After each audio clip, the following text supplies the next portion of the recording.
Bradley Robinson. I'm an attorney with the Savannah office. Something that I've thought about recently is cases early on. People, might mess something up or not do the right thing before they contact us. What are those things that you see? Like, what are the common missteps early on in a case? Number one, I would say, is not seeking medical treatment.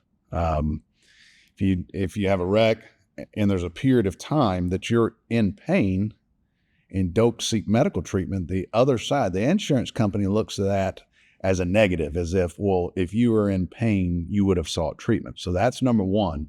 You need to seek medical treatment immediately. Number two common mistake that I see is the other person's insurance company will contact you and want a recorded statement.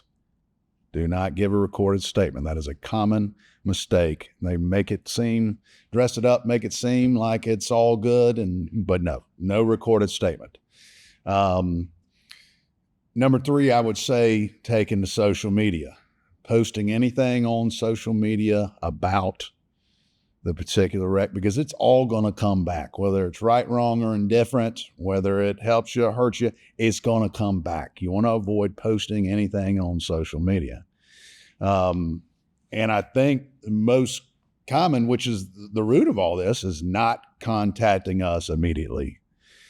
Because if you don't, then a lot of the evidence that we could be preserving and diving deep into the investigation goes away.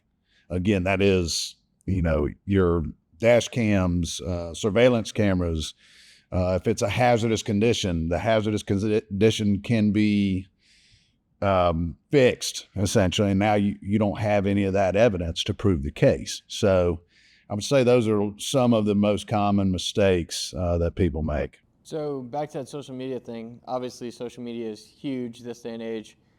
Would you just say to not go on social media at all? Because, even if they're not posting about their accident, you don't want somebody to post that they're, at the park on a swing set or, pushing their kid around, maybe, grabbing groceries. I don't know why somebody might post that, but they might. Is that something you'd recommend?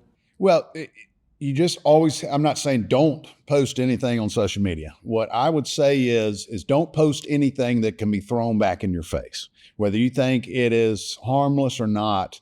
From a case and an injury standpoint, before you do post anything, think, if this case were to go to litigation or this case were to proceed forward, is this post going to hurt me somehow, some way? For example, I'm just hypothetically speaking, if you've got a lower back injury, significant lower back injury, and you post a video of you lifting weights and doing deadlifts with 225 pounds, well, that's not good. I'm not saying anybody would do that. I'm just saying that hypothetically, you don't want to post something that may be innocent but would affect your case negatively. Have you ever had a client ask you, if they should post something, ask you, hey, is this okay to post, or permission almost? No, I have not.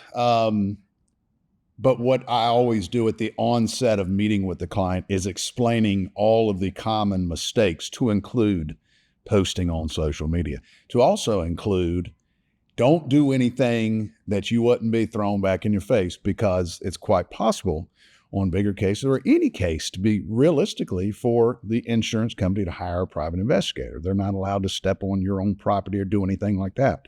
But my advice is don't do anything that a private investigator can't get on video. I mean, because it happens all the time. The insurance company hires private investigators to try to ruin the case, even though it may be completely innocent. It happens all the time.